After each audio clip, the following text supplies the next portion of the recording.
Hello and welcome. Welcome to this really exciting look ahead at tomorrow's big election.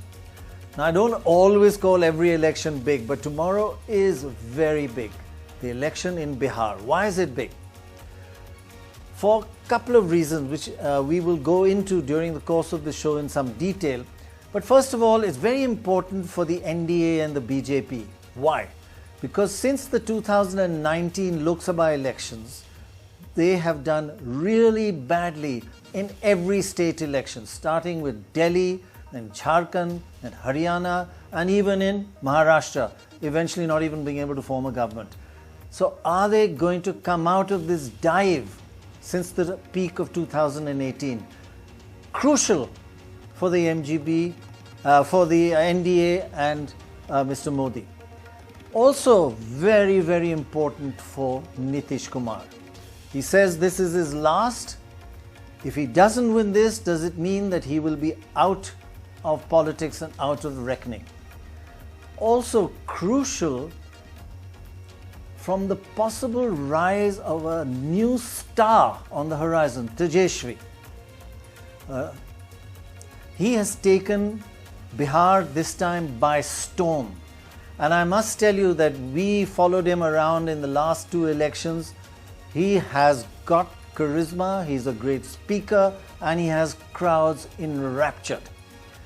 So, is there a rising new star and a fading old star, or does Nitish Kumar fight back? Don't believe the polls yet. Tomorrow is the real thing. Let's just wait. What's the hurry? Another 12 hours. And what is really important is that 1 month ago, if you looked at all the opinion polls, Nitish Kumar, according to opinion polls, was leading by a 2/3 majority because the arithmetic of the JDU plus the BJP forming the NDA was just, it seemed impregnable.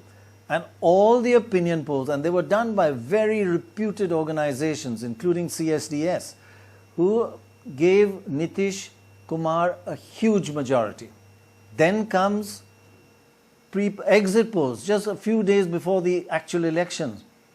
And all of them almost unanimously say that Nitish Kumar is going to lose and Tejashwi is going to win. And one of the most, I must say, respected, the India Today Axis poll that's got it so right in the last few elections that you can tend to rely on them, but of course you can never absolutely rely on anybody. But the point is they do very large sample sizes. That's what makes them different from the rest. And they are giving a huge majority to Tejashwi and a really bad loss to Nitish Kumar. There's also another organization that's new in this, ETG, that's done a sample size even bigger than Axis. ETG sample size has been 1,05,000. That's a lot. And they're also giving a victory to Tejashwi. So, opinion polls saying one thing, exit polls saying the other. We'll ask Dorab what his own exit opinion poll is in just a minute. But one of the key factors, and we just look at it in some detail because it's it's a bit complicated. It's the which opinion polls can't test, but exit polls can, and that is turnout. See, opinion polls assess a turnout, and many of the people, they say they're going to go and vote, they actually don't. But exit polls actually talk to voters who have voted. So they have that huge advantage. And just look at what they're saying about men versus women in the turnout. This is what it looks like. Most exit polls are saying men tend to support the MGB, that's the Tejashwi and the Congress, more than women. Men supported more than women by quite a large amount. Let's have a look. The lead that MGB has over the NDA among men is a 7% lead. But in the female voters, only a 1% lead, which is not statistically significant in any kind of poll. So that is the first indicator of a difference between opinion polls and exit polls. But then let's go a little further. What's the turnout of male and female been? This is what, there's been a higher turnout of women than men. Now, if the difference is only 1% lead amongst women, a higher turnout of women would worry the MGB. In fact, the turnout of women 60% compared to just 55% for men. But guess what? That's not the end of the story. The real story is that women come out, but women are denied. Why? There's a gender bias in Bihar for years, and on top of that, there are 6 lakh missing women voters. In other words, women of Bihar with all the credentials, with Aadhaar cards, written up in the census, over 18, but they are not on the electoral rolls. That is a scandal, not just in Bihar, it's in many parts of the country. In fact, in other states it's worse. So that makes the male electorate much higher than female electorate. So you take male voters as a percentage of the total voters. Even though their turnout is lower, the actual numbers are more than women. Why? Because women are denied the right to vote. So male voters are 53% of the total turnout, female voters are 47%. So that will make the MGB a little more relieved and the NDA a little more worried, because male voters 6% lead greater in numbers, and MGB seems to have a big lead amongst male voters. So Dorab, just explain this to us. And Vasu, you've really traveled around Bihar, and you've seen the impact of men and women and their support changing over time, and you've done this many years, and you see the changes. But I just want to go just quickly technically before coming to you, Vasu, and Manish, of course, who more than us has Bihar elections in his DNA. So Dorab, who gains from this? The polls say that the MGB is stronger about men, but is that helpful? Yes, because in actual terms, 4 lakh more male voters have voted than female voters. So the percentage of women voting is higher. The base is low. There just aren't as many women in the electoral rolls. More men in the electoral rolls. That's the problem. Even electoral low rolls. Percentage votes, there are more actual votes cast by men than by women. So if the exit polls are correct, then obviously it gives you advantage to the BJP, to the MGB, because they've got higher support amongst men than amongst women. Can I add something about what you were talking about, Tejasvi? No, I just want to push you one little bit further on that. Just 1 second. Yeah. What is the bottom line implication of this? MGB doing better amongst men, 7% lead and only a 1% lead amongst women. But the bottom line if the polls are correct, that the actual lead is not even 7%, it's more than 7%. Because in actual numbers, there are more men voting than women. So a 7% lead amongst a bigger base is much better than a 1% lead amongst a smaller, fewer people. It's clear. Right. I mean, it really enhances the advantage that they have. It seems so unfair that so many women are not on the electoral rolls. They turn out higher numbers, 5% higher, but they just can't have the same impact. Vasu, when you were traveling around, did you notice that there was a little more support, especially amongst young men, for Tejasvi than women's support for the MGB? Did you was it palpable? So, firstly, Pranoy, just to say off the bat that this is an election which is really something that has to be, this is one for the textbooks, because the rapid pace at which this campaign has shifted and the entire election needle has swung literally in a matter of 20 days is something that I think we're all still trying to get our head around, and we'll talk about that and Tejasvi and Tornado Tejasvi in just a bit. But as far as men and women are concerned, Pranoy, look, to begin with, we've known that Nitish Kumar, the fact that you have greater women support for Nitish Kumar for the NDA is not surprising. We've seen how assiduously he's cultivated women. There have been schemes specifically designed for women, like bicycles for young girl students. There's also been a lot of emphasis on ensuring safety, law and order. This whole phobia about the Lalu years, that women were unsafe to go out after 5 p.m. in the evening, and the fact that now they feel much safer. All of this, and finally, Prannoy, prohibition. That was, in a sense, the final icing on the cake. All of this directed at ensuring greater support amongst women voters. When we went out this time, though, it wasn't as clear-cut. There's an acute amount of economic distress which cuts across caste. It cuts across age and gender. Women and men were upset. They feel the pinch, exacerbated. Bihar is already, as we know, a poor and backward state, exacerbated by the lockdown. And also prohibition is not working. It's not that they're against, women are against prohibition, but the implementation is a problem. Badly implemented. Booze is widely available. That's the biggest problem. Booze is widely available, but it's much more expensive now. How do you? And households. How do you know, Vasu?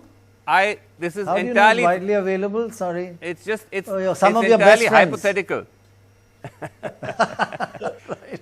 Some of your Research. best friends have told you, right? Sources. Okay, deep sources. Okay. Manish, if I can just come to you, I mean, you're living under prohibition era anyway. You don't drink, so I can't even. It has to be third-party sources. That's what he claims, so by you're the totally way. unreliable. Sorry. That's what he claims. Right. But I just wanted to ask you that. Men, the lead amongst men, especially young men, most of the polls are showing that MGP has, that the Tejashwi has, basically it's because of no jobs, or what is it? Or it's not because they're angry with prohibition, are they?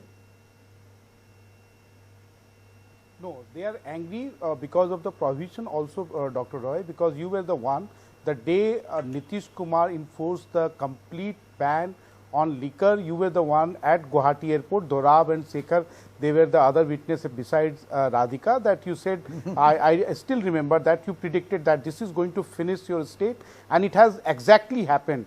And that is why, it is so freely available. Instead, it has criminalized the entire society in every village. Now you go and people complain that, earlier there used to be 2 houses where, the toddy trappers used to, manufacture, country liquor, but now it is a, household phenomena, and there are more criminals inside a village, and that too in the connivance of police. So Nitish was known as somebody who never used to compromise on corruption, crime. But because of this one particular policy, the entire society is criminalized. There is a parallel, economy which is really flourishing right under the nose of policemen. Cops are, direct beneficiary. It's and people are making lots of money. Any investment for them. People are making lots of money, and criminals are, calling the shots, and that is something, antagonized even the women who are who used to be the core voters of Nitish Kumar. And, whenever we travel, even on the voting day, we saw that this time they were voting against Nitish because of these policies. And besides that, during the time of pandemic, during the time of Corona, in Bihar, they made something like 22 lakhs new ration cards. And across the state, people complained that we had to pay 1,200, 1,500, even 2,000 as bribe. So after paying bribe, even though you are a hardcore, NDA supporter, you don't feel like voting for them. So it's like, there was a lack of enthusiasm among NDA voters this time around. Dr. Roy. Right. In fact, that's very interesting. Yeah. But Vasu, prohibition has never worked anywhere. When will people learn prohibition leads to criminals and corruption? It does. But look at Gujarat. It's not worked. Andhra Pradesh tried it. Under NTR, they had to roll it back because it didn't work. People just drove across the border, and that became a huge problem, a revenue problem, a law and order problem.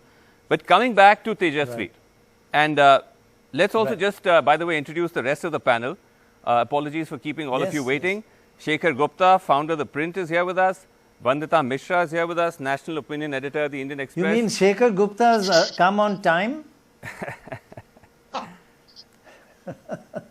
I didn't introduce him waiting because for I you got for a 50-50. long time. Oh, yeah. Okay. Vandita Mishra, National Opinion Editor, Indian Express. She's been traveling in Bihar. Nawaz Noor is here, Team Leader, ETG Research. Pranoy just referred to their poll. We have with us N.K. Chaudhary, retired Professor of Economics at Patna University. And last but not least, Saibal Gupta, Member Secretary, Asian Development Research Institute, based in Patna. And, you know, a really important voice on what is going on in Bihar. But let's just first play you that video of what has been a critical turning point in this election, and that is Tornado Tejasvi. These are images from the close to 253 rallies that Tejasvi has clocked, covering virtually every single constituency in Bihar single-handedly. And at every rally, these aren't rallies really, they're more like an interaction between him and this chaotic crowd, mostly of young people. He makes his 1-point dhamaka promise. Let's listen.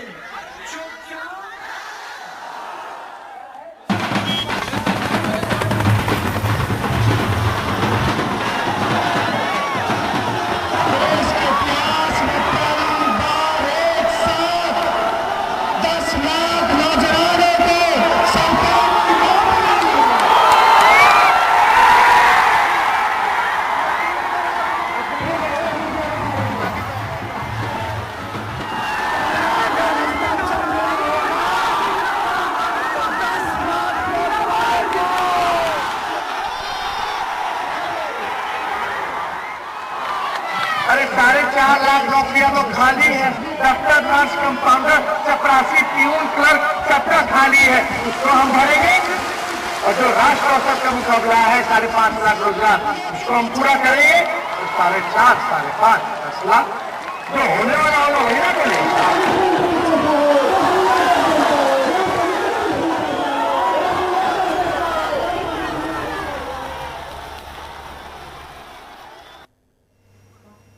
So Shekhar Gupta, you know, I was traveling with Tejasvi, and it's quite a remarkable template for how to do rallies for a millennial, you know, for a millennial India.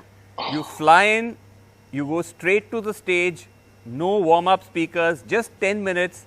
You deliver your message. 10 lakh, kitno ko job nahi chahiye? Everyone raises their hand. 10 lakh job dunga, and he's out of the picture. The question that you know we were all trying to grapple with is, beyond this frenzy, is that going to convert into votes? But if you look at the exits, it seems to suggest that perhaps that's happening. Well, if these exit polls are right, I would say that this will be a big surprise because nobody quite imagined that, I mean, Nitish losing after 15 years of incumbency, that is a logical thing that happens in India. It's very difficult to win the 4th time. But for Tejasvi to be able to turn things around sounds very surprising.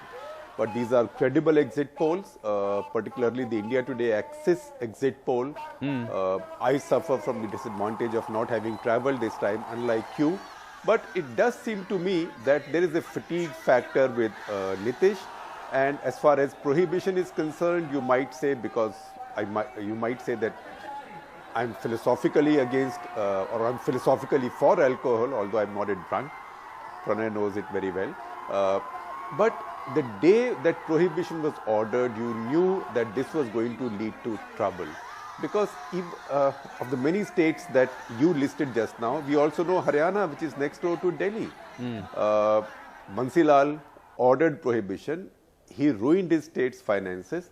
In 5 years, he was defeated and everything came back to normal. So I'm surprised that Nitish did that. I'm not saying that definitely he will lose. We'll know by tomorrow afternoon. But prohibition is not something that has worked anywhere, economically, morally, or politically. Okay. Vandita, just a quick comment from you before we go back to Pranoy. You know, this business of the Tejasvi phenomenon, because as Shekhar was saying, Tejasvi is somebody who was virtually missing in action during the lockdown, during the pandemic. He was sequestered in Delhi, and then suddenly he comes out of the blue and gets this huge response. Yeah. No, so I think one big thing in this election, whether Tejasvi loses or wins, is the repackaging of Tejasvi Yadav and the repackaging of the RJD, actually, the RJD that he leads. So this is no longer Lalu's RJD. Lalu's pictures are not there on Tejasvi's posters. He does not mention Lalu in his speeches. In fact, they have a Bhojpuri singer sometimes on stage saying that Lalu ji dil mein hai. So he doesn't need to be anywhere outside. And this is a different RJD where there is a deliberate attempt, a pointed attempt to say social justice ho gaya, samajik nyay ho gaya, ab hum आर्थिक न्याय की बात करेंगे. That does not in any way mean that there is a transcendence of caste. No, that does not in any way mean that there is a blurring of caste or a transcendence of caste. What it actually means is that Tejasvi has acquired a two-toned appeal, or the RJD under him has trying to acquire a two-toned appeal, that you pay great careful attention to caste configurations locally and distribute your tickets accordingly. Sure. And then you have an overlay of another appeal, which is economic justice, which can help you cross caste boundaries. Sure. So it is both. It is not one or the other. Right. In fact, Pranoy, Tejasvi has a line on this because the opposition, I beg your pardon, his rivals say that you're a Muslim Yadav MY party. He says, I'm not an MY party, I'm an A to Z party. So it's everybody. It's not just Muslims and Yadavs. Pranoy. It's lovely to see youngsters out on the field and like you, Vasu, on air also. That makes such a difference. Can I ask somebody with much more experience, Professor? So can you join? Just wanted to ask you about this men, women, and the difference in their perception of Nitish. As Vasu said, Nitish has done a lot for them, but there's some discontent happening. Is it just in implementation has been bad, or lack of focus, or what is it? What's the sense you're getting on the ground? You live in Patna. Implementation is, everybody knows that those who can liquor can easily get it, and administration is not able to stop it. In fact, you have cases where liquor has been seized from police stations and nothing could be discontinued. So this is one aspect. Second aspect is that economic issues have overtaken other issues. There were two deficits of Lalu regime. One was the lack of general and law and order in particular for economic development. And you know very well, and the entire country knows, that Lalu achieved much on the question of social justice and harmony. But these two deficits, basis on which Nitish and delivered also. But something more is needed. Employment. Employment is just not proportionate to let me just get Professor Shoaibul to amplify on what you're saying. Shoaibul, lovely to see you again. You've been with us, I don't know, for so many elections. Tell us on the ground, when you're talking to people, what's different this time? Just your first hand. You're in Patna. What's the different feeling you get this time? You see, Srinivasan Jain was mentioning about Tejasvi tornado. Correct. And that happened in the last 20, which has played a decisive role. If the if the exit poll results are correct, one is that because of the prohibition, as Manish was also mentioning, the state administration was in decisive decline. Now, once police administration is in decline, it has its resonance in other departments as well. And Nitish not only resurrected the state, but also establish its authority, and through several other measures, he ensured that some of the goons are sent to jail. Now that authority of the state has declined, and so there was a widespread corruption. That was, I think, one of the reasons why there was a there was we a never discontent. learn from history, right? And we never learn from history that prohibition doesn't work. Yeah. I'll just come back to you. It's an important point that you made. One point I would just like wanted to mention. Okay, go ahead, yeah. I think one of the, Nitish Kumar had a halo of a highest level. Nobody will speak against him, especially about his probity. But I think when BJP sponsored Chirag Paswan, and Chirag Paswan had one-point program of denigrating Nitish to the extent that we will send him to jail and other things, suddenly his halo declined. Now, in that backdrop, Tejaswi utilized this opportunity and the space to enter, and Tejaswi appeared to be more believable. Now, going to jail is not something very unusual in the context of Bihar, and Lalu had faded quite a bit, and many people were sympathetic to Lalu that he is there for such a long time in jail. So I think there is a sympathy these are factor, some is of the there? Factors. Yes. Okay. So these in are fact, some of the factors. Vasu and Manish, I think decisive. Vasu, you when you travelled, when you travelled around, you did say that Nitish has also done quite a lot. Yes. It's not that he's just had a useless 5 years. He has actually been fairly effective in other areas. No, absolutely. So, there's been work that has happened historically under Nitish 1 and 2.0, which we spoke about, like schemes for women and so on, in terms of infrastructure, in terms of power and so on and so forth. And also more recently, in the last elections in 2015, Nitish announced something called the Saat Nishchay, or 7 promises, which is rural electrification, drinking water at every doorstep, sanitation and so on and so forth. And when we went into villages and we spoke to people, there may be other things that they're complaining about, like jobs and income, but they do point to the fact that some of these schemes have reached. They also talk about central schemes, by the way, including the 5 kg free rice or wheat and the 1 kg dal, which the Prime Minister announced during the period of the lockdown. So some of those benefits have reached, Pranoy, but the moment you start asking them about what is really distressing them, you will immediately hear about jobs, about income, about livelihoods. Because remember, Pranoy, that you've had a reverse migration of close to 10 to 15 lakhs. These are official statistics. The unofficial statistics are much higher, back into Bihar during the lockdown. And so these villages are groaning, are overloaded with working population, men and women who don't have jobs. So they're having to take loans or they're having to borrow or dig into the family savings to sustain themselves. So there is seething economic discontent, and I think Tejaswi has managed to tap into some of that. Right, very interesting. Now, one more a trend which the NDA may be a bit worried about, and that is a general trend in India towards a more federal structure.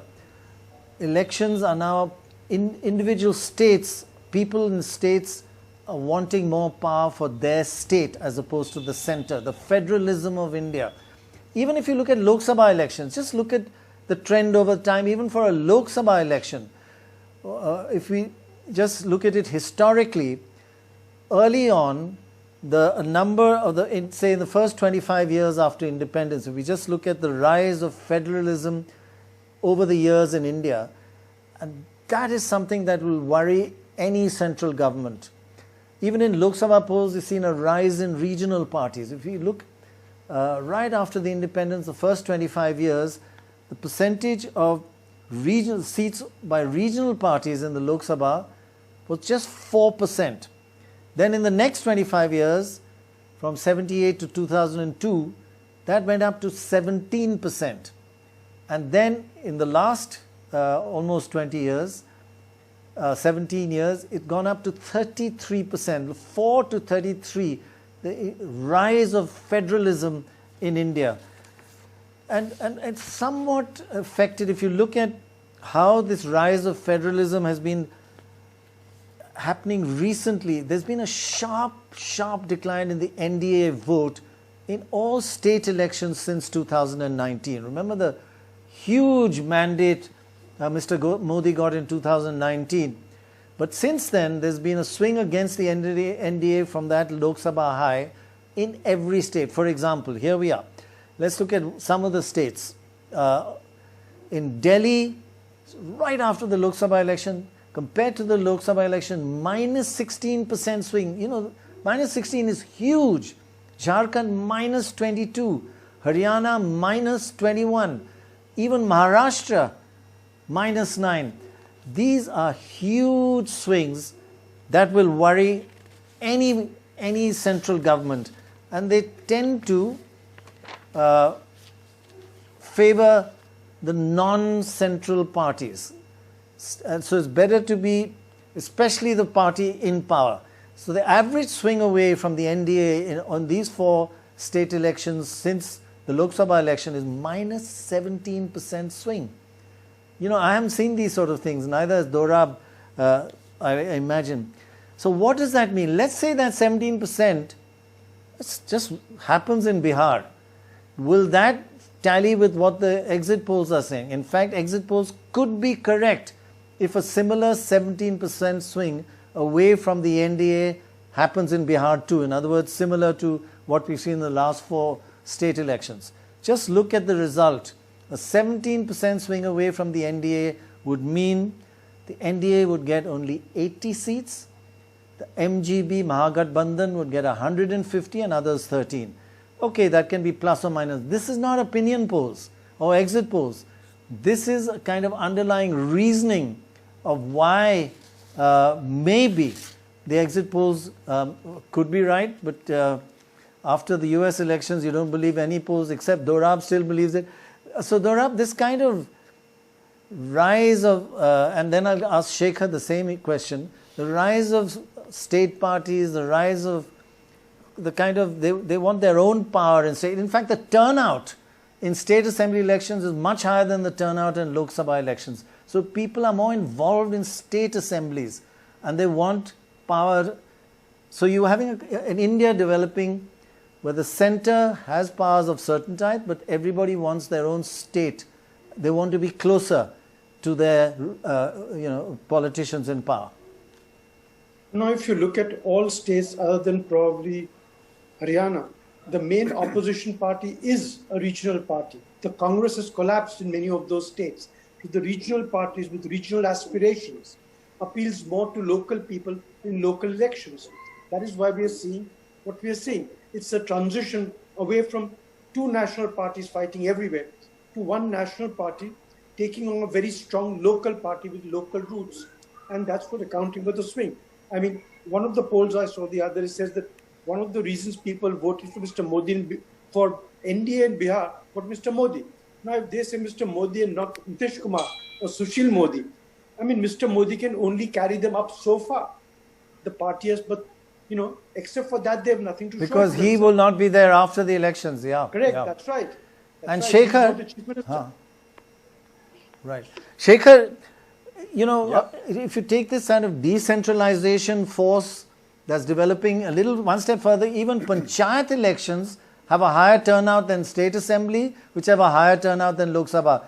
But this kind of desire to be a little distant from the center will be a worry for the NDA, I guess, or any national party.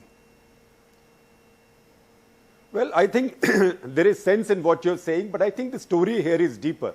The story is, and this is something we've analyzed in the past, also in my writings, that we tend to compare Narendra Modi with Indira Gandhi in terms of the power and in terms of the popularity that he enjoys. But there is one distinction which is now quite clear between them. Mrs. Gandhi could convert any election into a lamppost election, whether she was seeking votes for herself or she was seeking vote for some chief minister or her party in a state. Narendra Modi, you have now seen from 2019 general elections onwards, and you've underlined these swings, 17%, 21%, 9%, even in a state where his alliance was together, that is Maharashtra. So Maharashtra, the vote had not gone away to a regional party. I think voters vote for him, not for the BJP at the central level. We saw this earlier also in Rajasthan, Madhya Pradesh, Chhattisgarh. He cannot win elections in a state for his party, but he can win elections where he is the candidate. Now in Bihar, the BJP has had double trouble, because usually in Bihar, they would have gone with Nitish Kumar ahead, saying vote for Nitish Kumar, we will back him. And that's why Nitish Kumar has been chief minister for so many years in partnership with every party, because he was the brand they all needed for credibility and to get votes. Now, if these exit polls are right and Nitish Kumar is not able to get the votes, then it is very difficult to see Narendra Modi getting those votes. Although we have seen, we've been watching this campaign for the past 3 weeks or so, in the last 3 weeks, the BJP tried to convert this into a Narendra Modi BJP campaign. In fact, Nitish Kumar's pictures were missing from many of the hoardings and posters. So I think it's a risk that the BJP has taken. If Narendra Modi can swing it, then we will say he's now shown that his appeal can win a state election also. But so far, he has not proved since the summer of 2019 that he can win a state election, even in states which his party had swept in Lok Sabha elections. Look at Delhi. It won all the seats in Delhi and he got wiped out in the state elections shortly after. In Haryana, 20% vote loss, and now they've had to concede so much ground to Dushyant Chautala. So there is a distinction. I think Narendra Modi has a clear limitation when it comes to swinging the vote in his state, if it's not about himself. You know, there's just one additional concern there as well, Pranoy, apart from the wider trend, which also has to do with the BJP's cultivation of state-level leaders. If you look at some of the states where the BJP has slipped, you look at Delhi, you look at Jharkhand, you look at Bihar also, you've not had prominent leadership built up over the years. And across these states... Yeah, actually, that's a very important point, Vasu, because they've got Sushil Modi there. Yes. He is a man with great credibility. He's a fine politician and a good person. But he's not and someone not built him up. You're right. Yeah, he's not somebody who you can turn around and project as a face. Again, the Delhi BJP unit has struggled for years, and you see this problem in state after state. So I think it's compounded by both those factors you mentioned. Good One, point, that there's this split ticket voting style of people saying Upar Modi, Niche Kejriwal, or Tejasvi or whoever, and also by the fact that you don't have a good enough bench strength in some of these states. Well, let me just take a quick comment from the panel before we go to a break. Professor Chaudhary, is that something which has bedeviled the BJP in Bihar, that they've always had to realize or rely on these Mandal-era leaders, whether it was Nitish, whether it was Ramvilas Paswan? They've not managed to build up their own face or leader. Absolutely, you are right. No fresh blood, even in BJP. You have diminishing returns, if I could be permitted to use a term from economics, of these leaders. People are now have fatigue with these leaders. They have outlived it. BJP needs to project new leaders. You see that has one advantage. He's fresh. Right. He's young. Yeah. And I have said to some of my media friends this evening only, he has won politically, even though electorally he may or may not win tomorrow. Yeah. Only the results will show. But politically, he has won. And one of the reasons is they have parted the past. There are no posters of Laluji or Rabriji on his posters. Right. So it's freshness. It's the freshness factor you think that's working. Of the young, particularly. So this is, BJP has failed to do that. Okay, BJP so we'll take a short break, and when we come back, we'll look at if it is the end of the Nitish era. So then what's in store for Bihar? That's in a moment from now.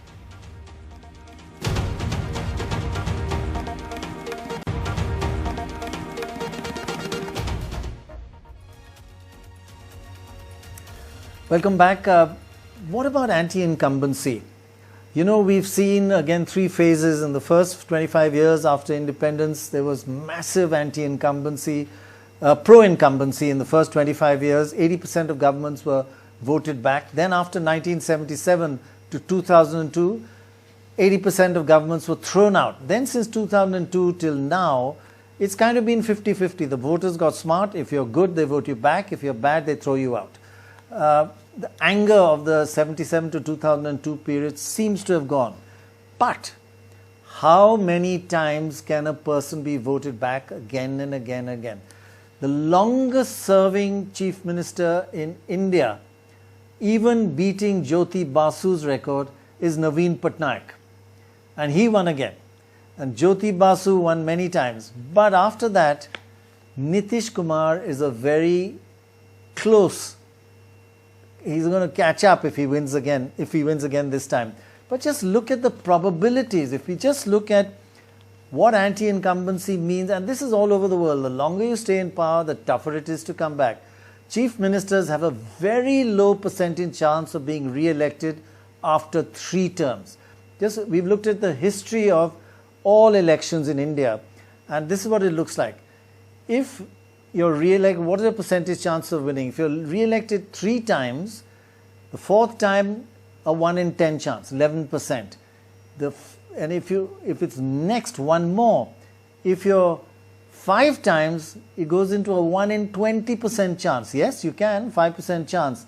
And then if it's 7 times, my gosh, it really makes it very, very difficult to be voted back. So anti-incumbency, Nitish Kumar is facing a historic probability of coming back of somewhere between maybe 5 and 10%. So that's tough. He can come back. It's not 0, but he can come back. But I do want to ask Nawaz Noor a question. Nawaz, you've done this huge poll, 1,05,000 or something, and great details. I really was very impressed by the quality. And you're from Tata Institute of Social Sciences, and you worked with the group that did this poll.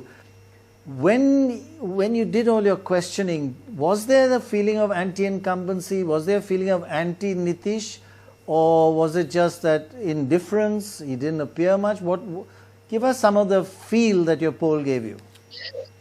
Yeah, currently people are looking for alternative, and the best alternative available for them is Tejasvi Yadav. And Tejasvi Yadav itself projected him as an alternative to the current government. If we see the whole election, the main point is development. Every party is talking about development. And when we move to the rural youth and we talk to the rural youth, and their main factor is unemployment. All people want employment, and around 50% of the voters in this phase in the Bihar, in every constituency, are youth below the age of 20, above the age of 20 and below 39 years of age. They all need employment. The current government is not able to fulfill the requirement of the youth, and they are moving from NDA to UPA. This is one of the major factors. They want to change. Yeah, they want change. They want job. But you know, Prannoy, Nitish, Nitish is a smart politician. He has been sensing through this campaign that the ground is shifting under his feet. He's been heckled at rallies. He's had potatoes thrown at him. He's responded to them in ways that are quite intemperate. It's most uncharacteristic of him. In addition to that, I beg your pardon, onions thrown at him. In addition to that, he's had the indignity of having someone who's an ally or a former ally of sorts, Chirag Paswan, attack him repeatedly. And the Prime Minister has been completely silent in all his rallies. He's not said one word against Chirag Paswan. So I think one could sense the frustration within Nitish building up in this campaign, and it finally culminated him making that bombshell announcement. Very unusual for a sitting chief minister to make that just before the last phase of the election, where he said that this is going to be his last election. Let's listen to that clip. और जान लीजिए, आज चुनाव का आखिरी दिन है, अब परसों चुनाव है और ये मेरा अंतिम चुनाव है। अंत भला तो सब भला। अब आप बताइए, वोट दीजिएगा ना इनको? हाथ उठा के बताइए। Yeah, Vasu, that is amazing. And if I can just ask Manish, you know, you move around, you're talking to people a lot. Is there anger against him? Is there dissatisfaction about him? Is there indifference towards Nitish? Or is it that they just want a change? That after so many years, they want what Nawaz just mentioned? Dr. Roy, first is that in Bihar, if you see the politics of Bihar, every 15 years it changes, and the ruler also, the chief minister also changes. That is the reality of Bihar for the last 3-4 decades. You know, Lalu and Rabri ruled for 15 years. After that, Nitish Kumar came, and now Nitish Kumar led NDA ruled for 15 years. So there is a kind of change which is in the offing. But yes, there was a mood for change, and it was completely people, a section of larger section of the NDA voters, they were somewhere feeling very let down by Nitish, especially after his reaction, or you can say his inaction post COVID. He used to be known as a great communicator, but he was the first chief minister, perhaps the only chief minister in the country who did not address a single press conference in the last so many months. And you must have seen all the chief minister vying for the space on TV as well as in print media. Secondly, you know, he tried to somewhere, you know, stop people, you know, who were stuck up. Whether yes, Doctor. No, I just wanted to ask you, what is Nitish feeling now with all these polls and people and the mood of the people? I mean, Nitish is a very likable guy. Everybody does. Of course, there's a lot of disillusionment about him, about his principles. But likable, do they still like him? What is he thinking now? Have you spoken to him recently? Yes, I spoke to him. You know, I got a return call from him this evening, and he sounded to be very, you know, relaxed. And he was saying, "Kal to baat karenge, kal dekhenge, koi chinta ki baat nahi hai." And that was the line he gave it to his other fellow partymen also, that don't worry, just relax. But Nitish Kumar, you know, during the last election, he told me that we, you know, after 3-4 days of campaigning, we can sense where this election is heading. And this time, you know, he was completely, you know, feeling very uneasy. You see the kind of, you know, joint meetings with the Prime Minister. Every time Prime Minister addressed a joint meeting, there was some kind of embarrassing moments for him. Like, you know, Prime Minister used to say in front of that large gathering, कुछ लोग बोलते थे कि मंदिर वही बनाएंगे, लेकिन तारीख नहीं बताएंगे. And this was the dialogue of Nitish Kumar. Then he spoke about Article 370, that it will never come back, knowing fully well that Nitish Kumar was one of those people who opposed, you know, this you know, abolition of Article 370. So, you know, there was some kind of, you know, inner tension, and Nitish never felt comfortable throughout the campaign. He did not address a single press conference once the campaigning started, which used to be, you know, like common factor. If you remember last time also with Lalu Yadav or with the Congress party, and before that with Sushil Modi. Okay. Nawaz Noor, you know, with your own research, what exactly were you finding about this whole sort of, because it seems, at least if you look at the other exit polls, the gap between Tejasvi and Nitish, in some polls, the gap was quite significant, almost 10 to 11 percentage points. What did you find? We found that there is a neck-to-neck fight between NDA and UPA alliance. Okay, and the voters of NDA is going to be shifted. The youth, especially when we talk about youth, the voters of NDA is going to shift across the caste line, giving votes to Tejasvi Yadav. Apart from the above, but sorry to jump in. Were there any specific questions about Nitish versus Tejasvi in terms of popularity? Or it was more about the parties and the alliances?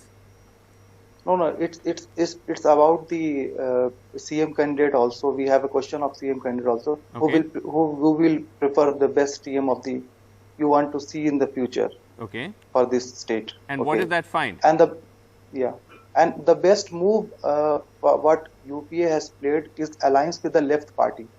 In 2015, left gather around 3.6% of the votes. Okay, and the existing vote bank of the UPA plus left alliance give an extra edge to the UPA alliance. Nawaz, I think Vasu is asking between Nitish and Tejasvi. Tejasvi to be chief minister. Who was ahead in your poll? Tejasvi Yadav. By how much? Or he was ahead. Okay. 1%, by 1%. Oh, by 1%. Okay. That's very narrow. That's very quite narrow. close. Okay. Okay. Not significantly different.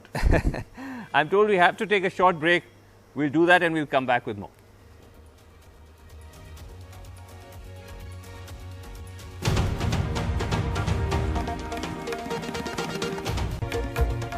Welcome back to Battleground Bihar. Vandita Mishra, National Opinion Editor at the Indian Express. You know, we've spoken quite extensively about Nitish and the fact that he's vulnerable, that there's an element of unpopularity that he's facing, but we've not spoken enough about the BJP. We tend to, I think, overlook the fact that the BJP, as alliance partner, is fighting the same number of seats as Nitish, about 110 seats. And if they do well, even if Nitish falters, if the BJP does reasonably well, then the NDA still has a striking chance. What was your sense when you were traveling? Because I came across this anomaly, and perhaps you might as well, that though this was an alliance government, the BJP somehow seemed to be relatively more insulated from that kind of anger. It was largely directed at Nitish. The anger was directed at Nitish, but even on Nitish, you know, the way sometimes we talk of anti-incumbency, we make it sound like a law of nature or a law of statistics. So the anti-incumbency against Nitish is made up of some real things that he did not do. Some that he did, some that he didn't. I mean, he empowered people, and those aspirations are actually now working against him because he could not take them to the next step. So I don't think it is something that strikes you no matter what you do. That's one. On the BJP, yes, there is, I did not think this is an election where the BJP is at the center. It is Nitish. It is the election of Nitish. The anger is against him. And as far as Modi is concerned, though he should, since he takes credit for everything, he should also take the rap when things go wrong. But I did not sense that this was a faltering appeal of Modi that the NDA would bear the brunt of. I think the voter makes distinctions now very clearly. This is an election for the state, and most times when I asked about Modi, they would say, "Unko to hum logon ne center mein bitha diya." So he is there. We have seated him in the prime ministerial chair. This is an election which is about Nitish. So I don't think it is a faltering of Modi's appeal as much as a new voter. Right. I agree. Right. Just have a look at the data on that actually. There is a huge Modi impact in elections. If you just look at assembly elections which are simultaneous with Lok Sabha, and so Modi has an impact. In fact, he has about a 12% impact, the Modi factor. When the NDA vote in assembly elections, when they're held simultaneously with Lok Sabha, the NDA gets 46. When the assembly elections are held separately from the Lok Sabha, the NDA averages 34. So Modi's presence when there are simultaneous assembly and Lok Sabha elections makes a 12% difference. Now, this is not a simultaneous election. This is separate from the Lok Sabha. And people see that. I remember traveling around, in fact, Dorab and Shekhar will remember traveling around Rajasthan before the elections and before the Lok Sabha elections, and people we did not vote for the BJP because Modi was not going to be there. I wanted to ask Manish, Modi, even if the NDA loses, it doesn't mean Modi is unpopular, right? He's just not really relevant in this election.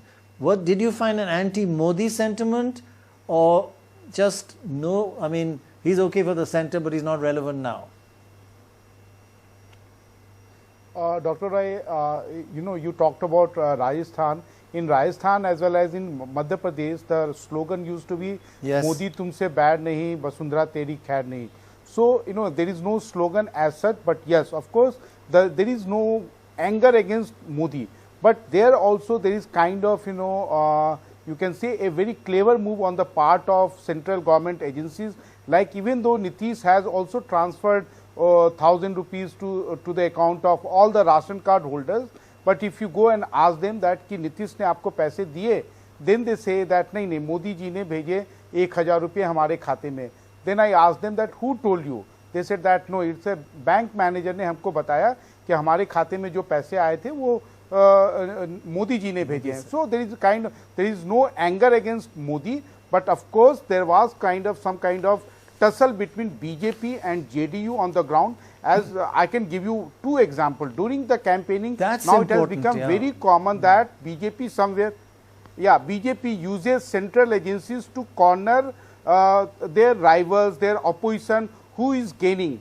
But you will be surprised and shocked to know that this time income tax rates were not on somebody who is close to RJD, but somebody who is an office bearer of Janata Dal United, and he was a pipe supplier to all these Har Ghar Nal Ka Jal scheme, and in fact he came on record and he said that I was raided during the campaigning by income tax authorities because I am part of JDU. Secondly, just a day before the third phase of polling, ED attached properties of some retired health officer who is brother-in-law of a former Janata Dal United MLC who is like a shadow to Nitish Kumar. So these are the things which really surprised everyone, and everyone now believes now that this was the election where Nitish was not fighting Tejasvi, but he was actually, BJP. Right, it becomes a Dr. Rai. Becomes a factor.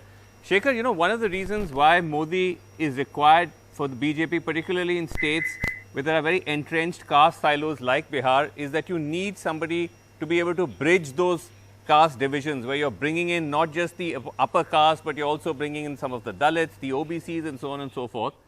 But is that again something, we were talking about this earlier in the show, that even the Prime Minister with his appeal and with his, his message is running into the limitations of that? Well, we have seen it quite clearly since 2019. He is not able to transfer his own goodwill to other leaders. The other thing is that there is a flaw also with this strongman model of leadership. Once you have the strongman model of leadership, you don't like to bring up leaders elsewhere. So look at Sushil Kumar Modi, who's been nurtured, who's been there for a very long time, but he is completely kept in the shadows. You see any of the other states, Haryana, Maharashtra, Jharkhand. In fact, if you asked maybe in a newsroom who was the BJP chief minister of Jharkhand who lost power, most people will not even know the name. So this strongman leadership then implies that you just have lampposts and you think that you can get them to win, or you can get the vote for yourself and then tell somebody you are my lamppost here. But I think the limitation of that approach is now being shown. That's why in Bihar, whatever happens, if Nitish still wins, it is his win. If he loses, it is his defeat, but it is also then the defeat of the idea that even if the local incumbent is weak, Narendra Modi's charm will be able to pull him through. So these are big indicators in national politics which cannot be ignored. Right. Shaibal Gupta, to that point that Shekhar was making, that even though you've had somebody like Sushil Kumar Modi, who's seen as a fairly competent deputy to Nitish for all these years, he's never really managed to come out of Nitish's shadow, nor has the BJP really allowed him that space. See, you have to see the social composition of BJP in Bihar. BJP in Bihar is relatively less communal centric, and Sushil Kumar Modi is a typical secular person in the sense that he has married a Christian, that too from Kerala, and he never uttered anything communal centric language. Overall, he is a very learned person. Over and above, he is at awe with Nitish Kumar. And whatever Nitish Kumar, he is enamored by his governance model. So I think Sushil Modi is suspect, even within BJP camp, that he is not fully honest to BJP's party. So that is why he was not promoted. Even in 2015 election, right, they refused to take cognizance of Sushil Modi's contributions in the past 10, 15 years as far as the NDA is concerned. So Sushil Modi is sidelined in a very callous way. Right. So he could have been projected as local leader. Yeah. And he's been sidelined. He also, and one thing he will appreciate in Bihar. Yes. A section of the BJP were also in support of the Mandal Commission. They participated, most of the Baniyas and other, because in Baniyas in Bihar are backwards, unlike in UP and other places. Yeah. So they wanted, they didn't want anybody who are Mandal centric ideologically. Sure. They are co-opting now people from the Mandal constituency or other constituencies. Right. But they don't. They didn't appreciate anybody who from is any a other Mandal, constituency. Okay, let me. Right. Nawaz Noor, the point that Saibalda was making about the social mix of the BJP, because see, on paper, the NDA looks extremely strong, right? Because you've got 14-15% of the upper caste, you have a sizable chunk of the EBCs or the extreme backward caste. Nitish has cultivated, that's supposed to be another 25-30%. And then you have a sizable section of the Dalits as well. So you're roughly somewhere around 50% compared to the Mahagathbandhan, which is Muslims and Yadavs about 30%. So it's a 30-50 play. But the key question is, if Tejasvi is doing so well according to these polls, he's obviously breaking out of those caste silos. He's pulling in people from the other side. Are your polls showing any of that? Because otherwise it's unclear how he's going to be, in any position to win. Yeah, he has already explained that he is a party of A to Z. So he started giving dent to the Baniyas, the Telis, the Paswans, the Mallah. Sure. All these type of section are moving from NDA to UPA. Apart from the above, the LJP is giving a dent to JDU in approximately 60 seats, where they are grabbing more than 10% of their votes. So these are directly impacting NDA and directly benefiting UPA alliance. Okay, right. Pranoy, I think you have some graphics on this. Yeah, I was just going to say, I was just wondering how Vasu, especially Dorab, can go through 1.5 hours on Bihar and not mention the word caste. So I think we better rectify this issue. Just got it in. Although, so just let's have a look at the very basic caste patterns in Bihar, the traditional vote banks, caste and religion. If we have a look at them, it's something like this, and this is this comes from Nawar News' survey. Upper castes are about 17% of the population, and 70% of them support the NDA. And if you look at the Yadavs, about 14% of the population, again 70% plus, but this is for Tejashvi. Then if we look at the Kurmis, of course, that is Nitish, just 4% of the population and 66% for the NDA. A bit of a split there, but still all around 70. It's amazing, it's 70-30 roughly. Muslims, 15% of the population, that's above the national average, and just above, and 66% to the MGB. And the Paswans, just 4%, and they're a little split at the moment between the NDA and the LGP. Together, they're about 65. If we just go one step further, where are these kind of pockets in the map of Bihar? Just because tomorrow when the results are coming in, it's nice to know where it's coming from. If it's coming from the east, which is a large 34 seats, 33% in those seats are Muslim voters. In Mithila, again, eastern, northeastern, 15% Muslim. So it goes from 33 to 15. The average, remember, is around about 15. And that is most of the concentration of Muslims in the eastern area. Moving on, if we look at another, let's look at, say, the Yadavs, where the Yadavs primarily, of course, they're all over, but if we look in Magad in the south, which is the largest, 68 seats, 17% of them are Yadavs, and Mithila, in again the same northeast, 16%. These are the top two areas in the state which are the highest concentration of Yadavs, or whichever group we're looking at. Moving on next, let's have a look at another caste, the Paswans.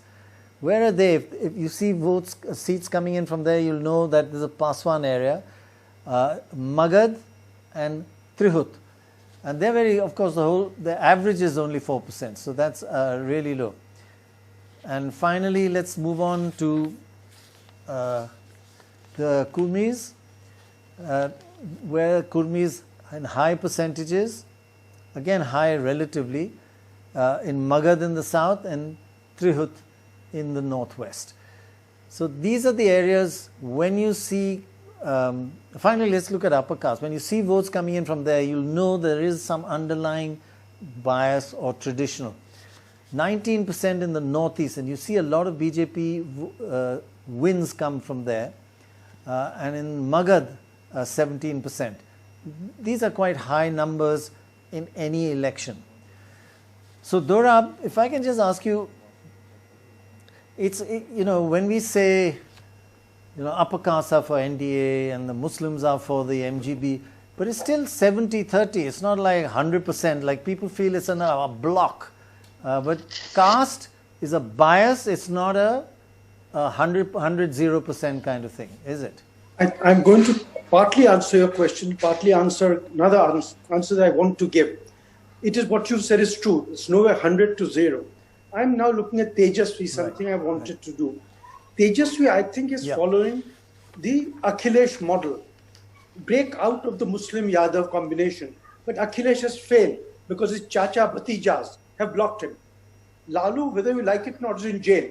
There is no other big leader. So in fact, Tejasvi has the freedom for the first time to spread the net across all castes. And I think that is what he has succeeded, if the polls are right, in expanding the party, the manner in which Akhilesh has failed because of internal opposition of his own family. So the old generation, the 20th century versus the 21st century. I think this is what the 21st century politician does. All local parties are caste-based. He's trying to break out of the caste and go to a larger public because he knows that, as you were saying, I can't, even if I'm in all the Yadavs, 70%, I can't become chief minister. I need to get 35% of everybody, 40% of everybody, if I must make it to chief minister. So I think that is the lesson. This graph shows that, as well as his theory shows that I'm widening the base because that's the only way I can win. Nitish has widened the base by tying up with the BJP. Don't forget one thing, you talk of Nitish being chief minister 3 terms. He's the only 3-term chief minister where he's in alliance. Jyoti Basu's on his own. To survive 3 terms as alliance chief minister is quite something. And he's done that by again making the equation with the BJP, whom he once didn't like at all. Right. You know, that's a very interesting point, Dorab, that you made about Tejasvi widening his base, because Vandita, one of the things that we haven't spoken also enough about is the fact that Tejasvi tied up with the left, particularly with the CPI-ML, in a big way.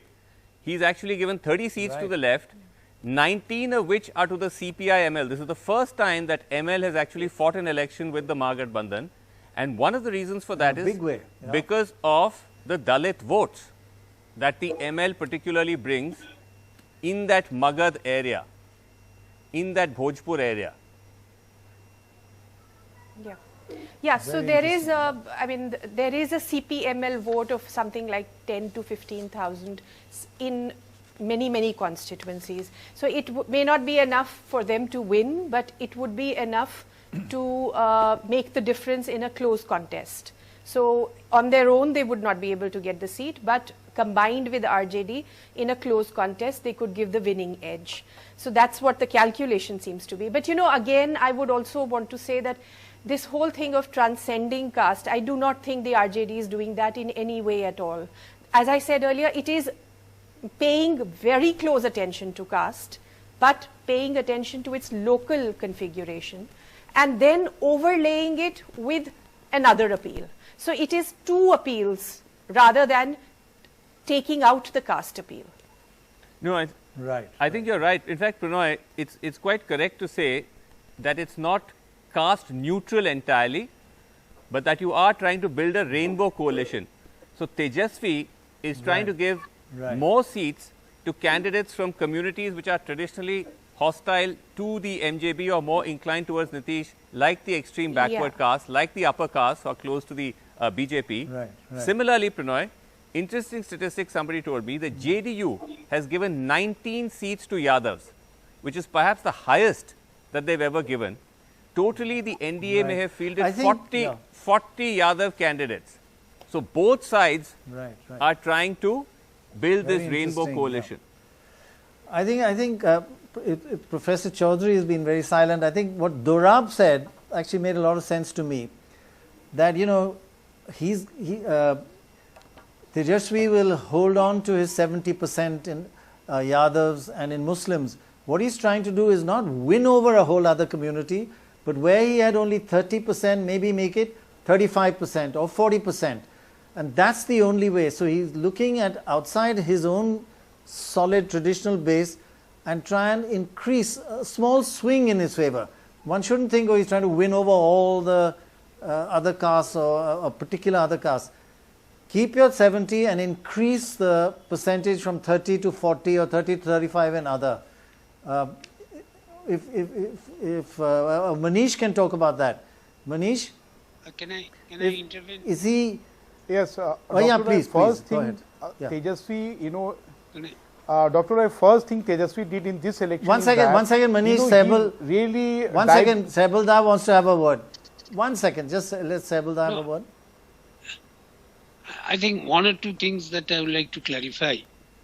Unlike Akhilesh, Tejasvi didn't face any opposition within the family, number one.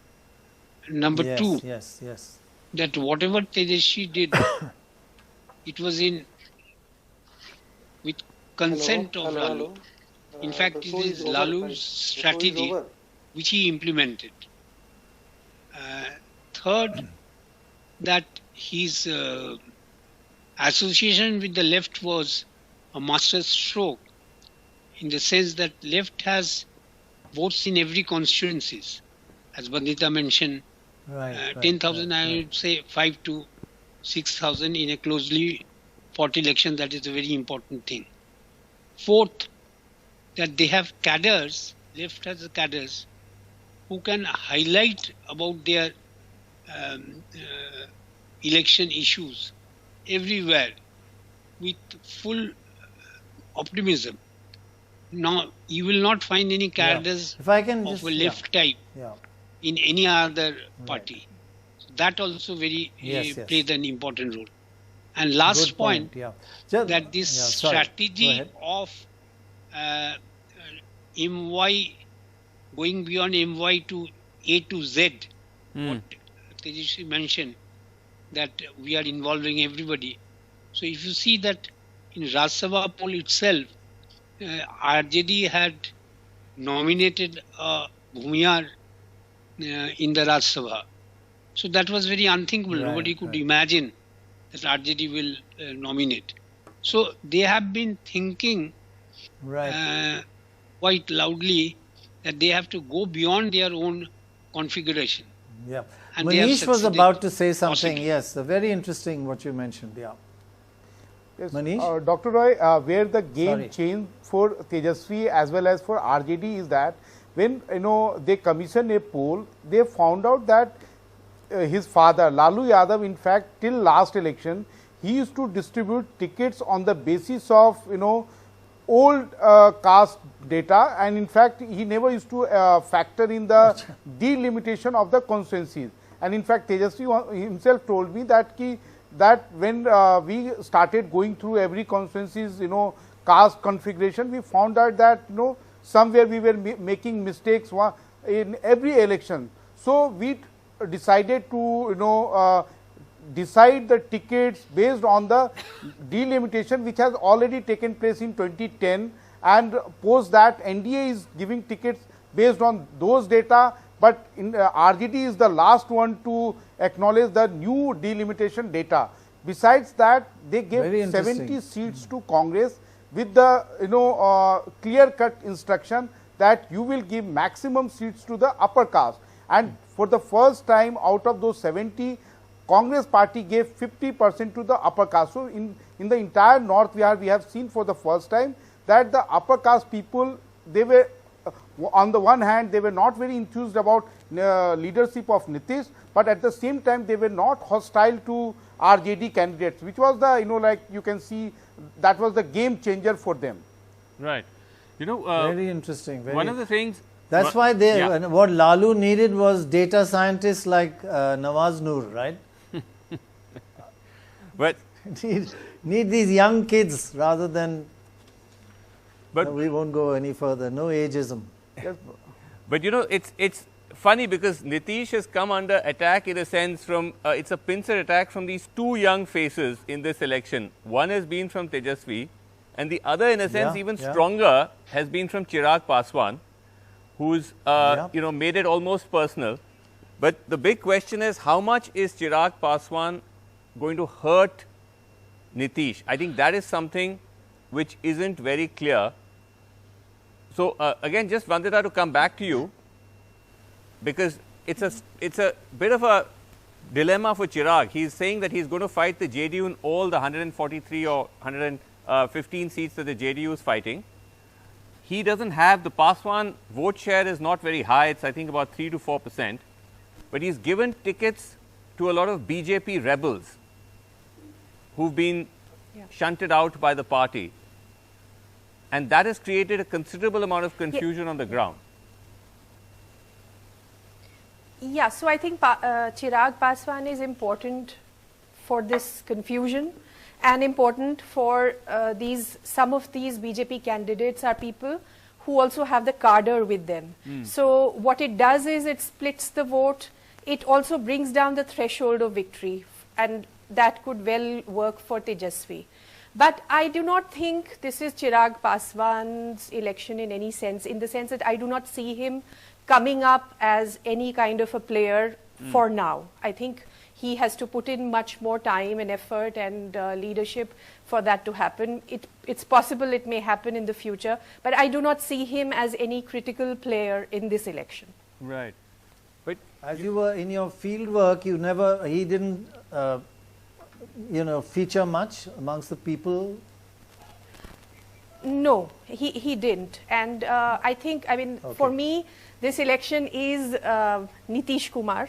And I, in fact, do not even think it is Tejasvi. It is an election. It is, if it goes against Nitish, it is a vote against Nitish. And Tejasvi is the receptacle. I think Tejasvi has to work at making himself a figure that you can, you get a leader's impression when you talk to a leader. You also get a leader's impression when you talk to the people. And for me, I did not get an impression of Tejasvi Yadav from the people.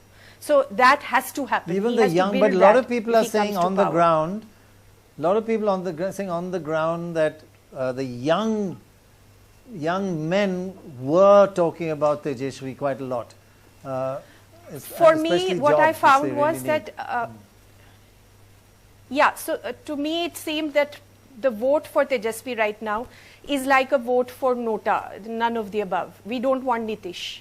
It's that. I do not see a positive, affirmative vote for Tejasvi here.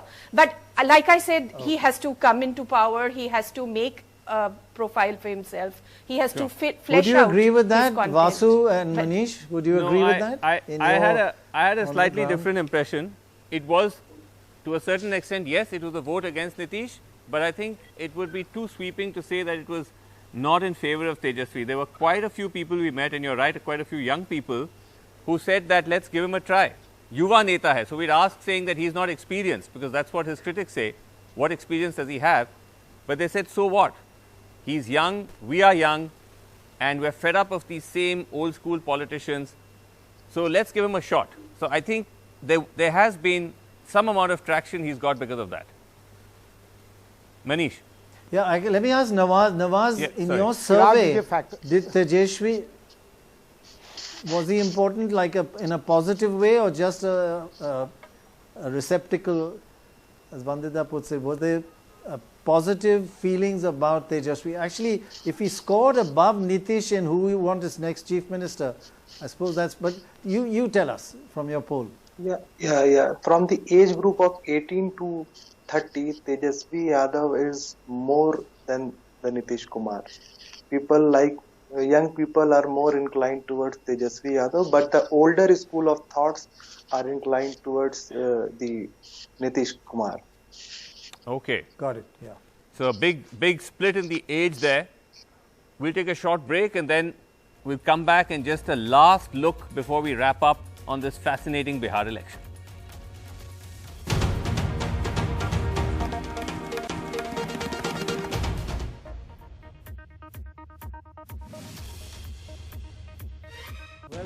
Welcome back. We are now just at the last few minutes of this show, and just let's have a look. You know, we're just looking ahead at tomorrow. When you see results coming in, you need to know whether they're coming from say you see the MGB winning or the NDA winning. Are they coming from their strong areas? Where the high average percentage party strength areas, where above the state average. If we look, this is based on again ETG's survey. In Bhojpur, if you see results coming in for the MGB, that is a strong area of the MGB. That's 25 seats. So watch for where the results are coming in. Again, MGB very strong in the east. We saw that earlier. In the east area, 36% is also a very strong Muslim area. Remember, above 33% of the voters are Muslims. So when you get results coming in from those two areas, if the MGB, that's kind of expected. If they're coming out from the south, Magad, it's a very large region, 68 seats, and you'll tend to get NDA. Of course, not all of them, but you'll tend to get a substantial proportion. Northeast, Mithila, you'll get a mixing. It really is almost 50-50. So each area, region in Bihar, very different characteristics. And finally, if they're coming from the northwest, remember, very high upper caste area, highest upper caste area in Bihar, Trihut. Again, large area, and expect, it won't be unexpected if you get NDA leads in that. Finally, I'm going to show you something to help you tomorrow. It's on our website, ndtv.com. We've divided exit poll projections to 3 categories. Constituencies, those are, you can't read them, don't read them here, but you'll see them on our website. On the left, safe for the MGB relatively.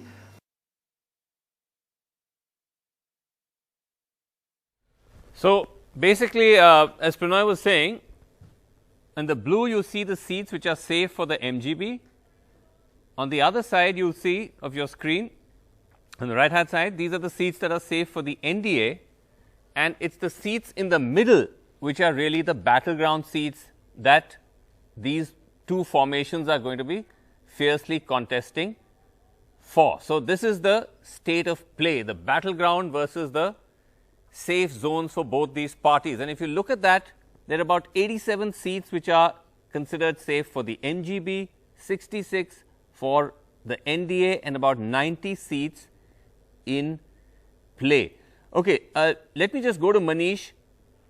Manish, obviously regions, as we know, are always very, very important. Just as caste is important, regions are important, because that's also where you have different caste combinations and consolidation. So, broadly, if you look at it, is it correct to say that these are the regions where particularly the NDA will be looking at? They'll be looking at the Tirhut area, east, north, west, Purbi, Pashchimi, Champaran, and also looking at the Magad region. And for the MGB, it will be looking at the east, it will be looking also at the Bhojpur area, Mithila. That's where the battle is. Traditionally, yes, but Basu, this election was something different, as we came to know during the campaigning, because this entire election changed during the course of campaigning, and in fact on the voting day we saw the result of that. If you see, the popularity chart or the difference between Tejasvi and Nitish in all the opinion polls, it was of almost 4 to 6%, but when you see the exit poll results, you see that there is a gap of 6 to 10% between Tejasvi and Nitish Kumar.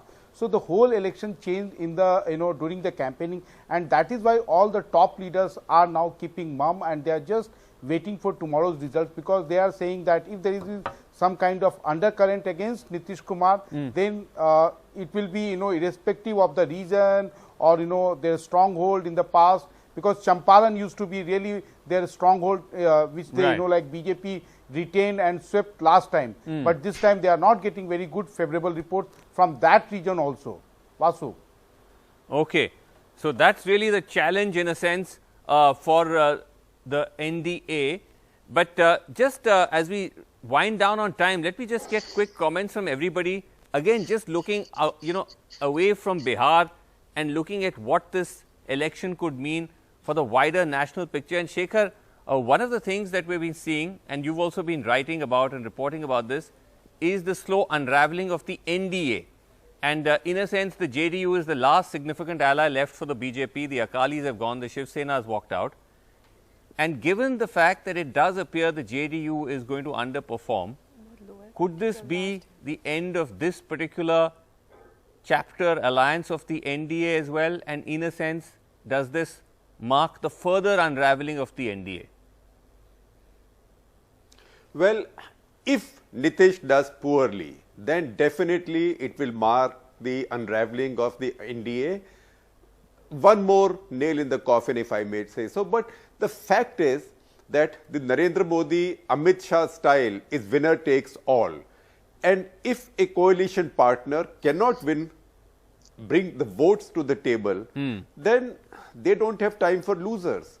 So, each coalition partner has to make that party's presence worthwhile for the BJP. Otherwise, they don't need that party. If Narendra Modi has to get votes in Bihar elections on behalf of the Chief Minister, then why should they give the Chief Minister to somebody else? So, that is a very important thing that we have to keep in mind. In fact, the BJP hardly has any allies left at this point in this union cabinet. There is only one minister from NDA, and that is Mr. Ramdas Athawale.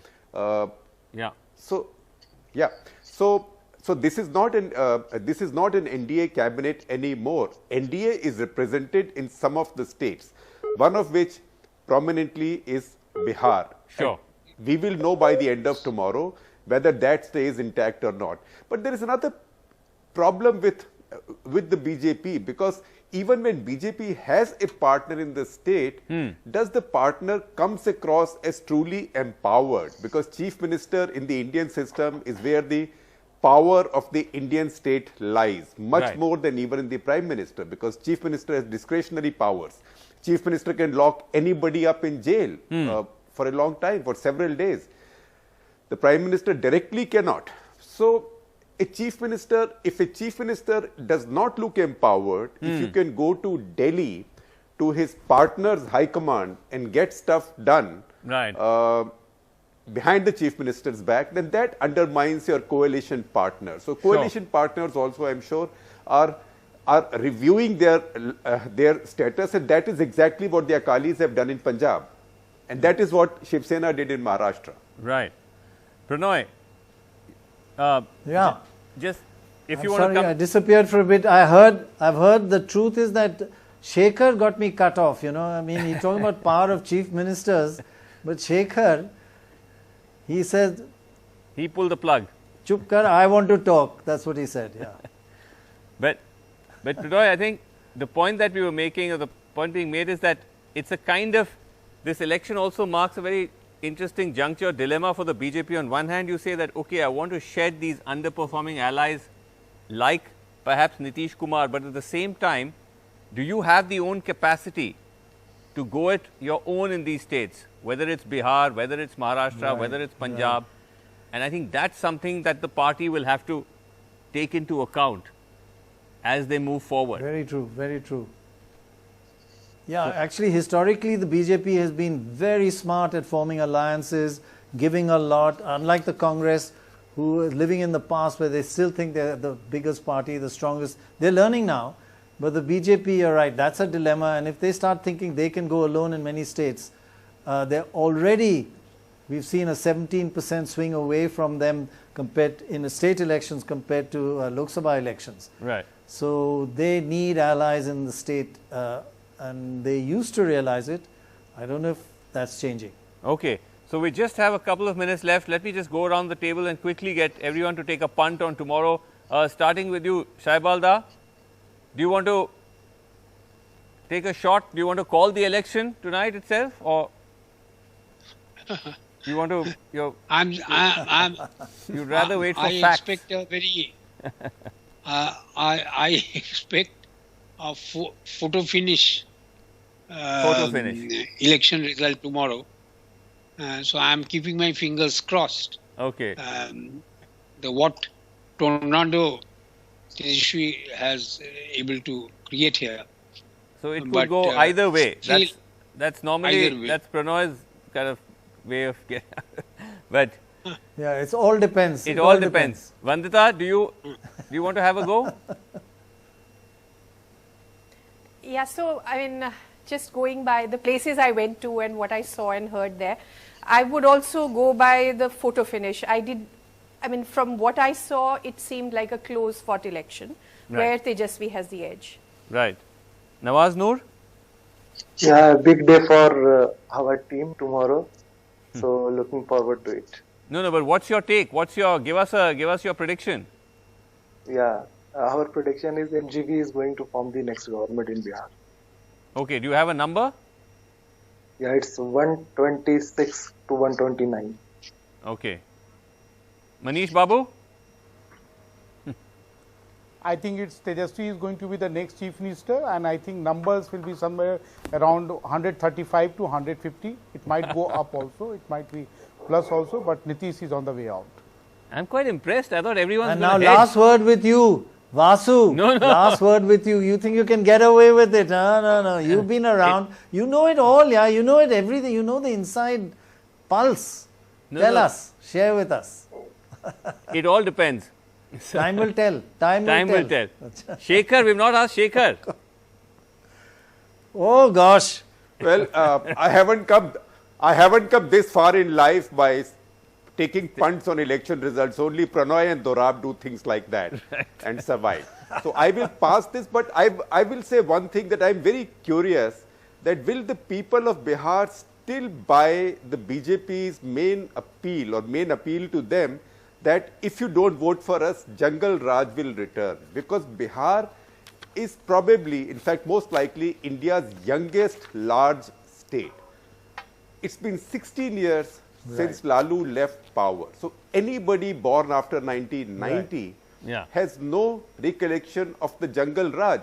And anybody, when we say anybody born after 1990, that's almost 70% of Bihar's voters. So I'm curious to know if that still works in Bihar, because if it does, it will be a surprise. But you know, I'd say that regardless of win or lose, I think Tejasvi certainly deserves credit. He may not have really got a chance to play in the IPL, the Indian Premier League, but in the Indian political league, he has taken it to a super. He has taken it to a super over. Shekhar mentioned, right? What Shekhar mentioned, Manish, how did that slogan go? How did it resonate? What Shekhar was talking about. Which one? This Jungle Raj. Jungle Raj didn't work this time. Jungle Raj didn't work because in 2015 also Narendra Modi kept on, reminding people that, this Nitish Kumar comes back, then Jungle Raj will come back because, Nitish has tied up with Lalu Yadav, and the same Nitish Kumar also, because he was also reminding people, Purane din laut ke aayenge, but his own supporters used to say, but you also join hands with Lalu Yadav. What happened at that time? Okay. Right. Let's take a short 12-hour break. Less than 12 hours. 7 a.m. tomorrow morning. And you will no more polls, no more theory. Pranoy, you're going to be there at 7 a.m. thing, right? You're going to be there at 7 a.m. We're live. Did I say us? I said us. We'll be there. I knew it. Okay. Of course. All right. We'll leave it there. We'll see you all bright and early. Thank you very much. Thank you. See you tomorrow morning. Thank you. Good night.